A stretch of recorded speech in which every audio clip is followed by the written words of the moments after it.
Hey guys, it's Angela with Word and Home, and I have another Christmas in July project for you. I picked up this little piece on clearance at Hobby Lobby, and I am painting it with my Americana Honey Brown. And I'm going to use some striped candy cane pipe cleaner here. This is from Hobby Lobby as well. I'm cutting it into sections, and I'm just hot gluing it onto the face of this little house. Now I want to create some windows, and so I had some tulip puffy paint that I'm using. You could use white regular acrylic paint for this as well. If you use the puffy paint, just keep in mind that it does take it a little bit longer to dry and set up, but I really liked the effect that the puffy paint gave this project. Okay, so we still need a door here, or we're going to glitter these. So while your puffy paint's still wet, add some glitter, and then add your door. And I'm just cutting my door out of that same pipe cleaner, and I'm just going to hot glue that on the front, just like this. Now, once we get our door on, I'm going to be using some Anita's paint in red to fill that in. And then I'm also adding just a little Christmas wreath here. These came from Hobby Lobby.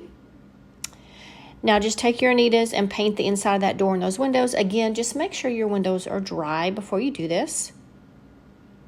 And this little peppermint came from Hobby Lobby as well. I picked a lot of these things up from the miniature section at Hobby Lobby. Now the roof, I wanted to look corrugated like tin. So I'm just using corrugated paper. Trimming that up after I hot glued it on, and then I'm going to paint it with my Waverly white chalk paint.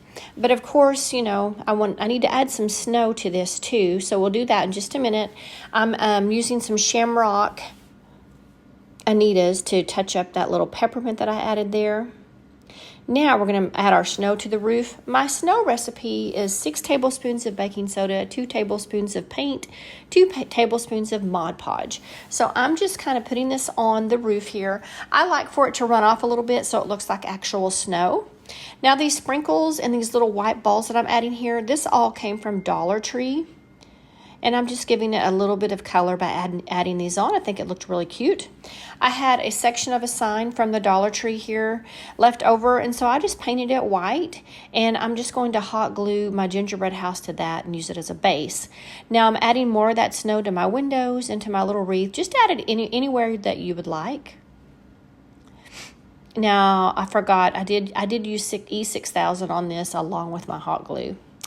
So we've got it on there, super cute. We need to add more snow, as I'm doing here, and then I'm adding more sprinkles into that snow. I really like the effect. This turned out so whimsical and cute. I'm just really liking this one. So the last thing that I want to do is I'm going to add some Mod Podge and glitter the whole face of this, and I think it just really finished it off nicely. So I hope that you guys enjoyed this one. I'd love for you to visit wordandhome.com for more ideas.